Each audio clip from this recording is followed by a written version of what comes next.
সাংবাদিক বন্ধু বান্ধৱীসকল সকলোকে আমি আপোনালোকক ধন্যবাদ জনাইছোঁ আৰু স্বাগতম জনাইছোঁ।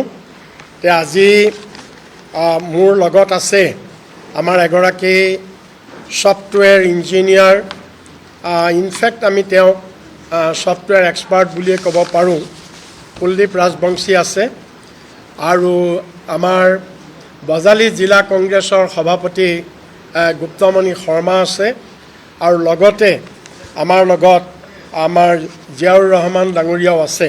এতিয়া আমি আজি হৈ গ'ল 4 তাৰিখ, আজি 4 জুলাই, আৰু 4 মে' তাৰিখে ৰিজাল্ট ওলাইছিলে। মোটামুটি আজি 2 মাহ হৈ গ'ল।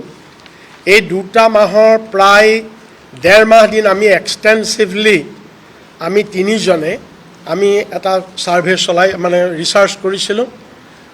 আমাৰ টেকনিকেল পাৰ্টটো গোটেইটো আমাৰ চাইছিলে কুলদীপ ৰাজবংশী ডাঙৰীয়াই, আৰু ইলেকশ্যন কমিশ্যনৰ গোটেই ভোটিং পেটাৰ্ণবিলাক চাইছিল আমাৰ বজালী জিলাৰ সভাপতি গুপ্তমণি শৰ্মাই চাইছিলে, আৰু আমি 3জনে এটা টীম হৈ যোৱা 1.5 মাহত আমি যিটো ৰিচাৰ্চ কৰিছোঁ, এই ৰিচাৰ্চটো আমি আপোনালোকৰ আগত আমি আজি দাঙি ধৰিব খুজিছোঁ। প্ৰথম কথা, আৰু লগতে যে যোৱা বিধানসভা নিৰ্বাচনত যিখিনি বিসংগতি যিখিনি আপোনাৰ ভোট পোল আৰু ভোট পাৰ্চেণ্টেজ এইবিলাকৰ মাজত কিছুমান বিসংগতি দেখা গৈছে, সেই বিসংগতিখিনিও আমি আপোনালোকৰ আগত দাঙি ধৰিব খুজিছোঁ।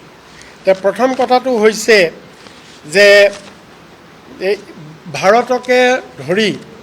ভাৰতকে ধৰি পৃথিৱীৰ বিভিন্ন দেশত যেতিয়াৰ পৰা EVM প্ৰচলিত হৈছে, EVMৰ বিশ্বাসযোগ্যতাৰ ওপৰত বিভিন্ন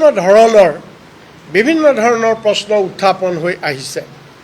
ভাৰতকে ধৰি পৃথিৱীৰ বিভিন্ন ৰাজ্যত যি EVM, এই EVMৰ বিশ্বাসযোগ্যতাৰ ওপৰত আৰু ভাৰতকে ধৰি EVMৰ বিশ্বাসযোগ্যতাৰ ওপৰত বহুত কুৱেশ্যন আহিছে।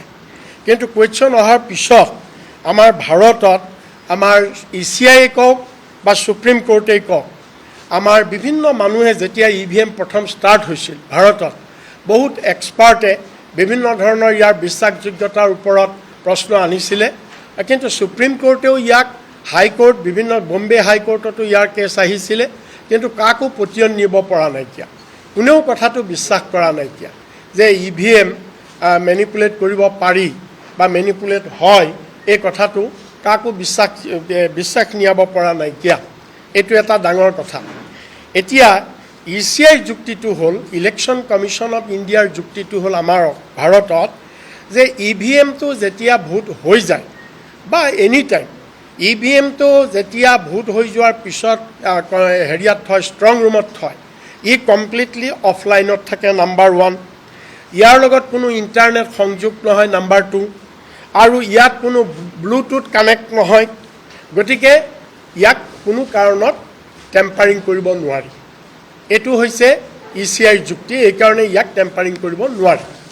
এতিয়া বাস্তৱিকতে যিটো হেক কৰা হয়, এনেকুৱা কথা নহয় যে বাহিৰৰ পৰাহে হেক কৰিব পাৰি, ভিতৰৰ পৰা। EVMৰ কথাটো এনেকুৱা যে ইয়াত ভিতৰৰ পৰাও ইয়াক হেক কৰিব পাৰি, বাহিৰৰ পৰা দৰকাৰেই নাই, ৰিম'ট কণ্ট্ৰলৰ পৰা দৰকাৰ নাই, বাহিৰৰ পৰা কৰিব পাৰি। এইটো হৈছে ইয়াক আমি পিছলৈ আহিম সেইটো। এতিয়া যিসকল ছফ্টৱেৰ বিশেষজ্ঞ, এই বিশেষজ্ঞসকলে কৈছে যে EVMটো এটা হৈছে মিনি কম্পিউটাৰৰ নিচিনা, আৰু যেনেকৈ এটা কম্পিউটাৰ আপোনাৰ প্ৰগ্ৰেমিঙত চলে, ঠিক সেইদৰে EVMটো এটা প্ৰগ্ৰেমিঙত চলে। আৰু আপোনাৰ কম্পিউটাৰটোত যদি আপুনি কিবা এটা প্ৰগ্ৰেমিং কৰে, আপুনি ইচ্ছা কৰিলে সেই প্ৰগ্ৰেমিংটো যদি আপুনি চিক্ৰেট কৰি ৰাখে, আপোনাৰ বাহিৰে কোনেও জানিব নোৱাৰে। ঠিক একেদৰে EVMতো যদি তেনেকুৱা ধৰণে প্ৰগ্ৰেমিং কৰে, তাক জানিবৰ কাৰো উপায় নাই। এতিয়া ECI যুক্তিটো হৈছে, ECI কৈছে যে EVM সন্দেহৰ ঊৰ্ধত। কিয় সন্দেহৰ ঊৰ্ধত যে কৈছে? এইকাৰণে যে যিটো পুলিং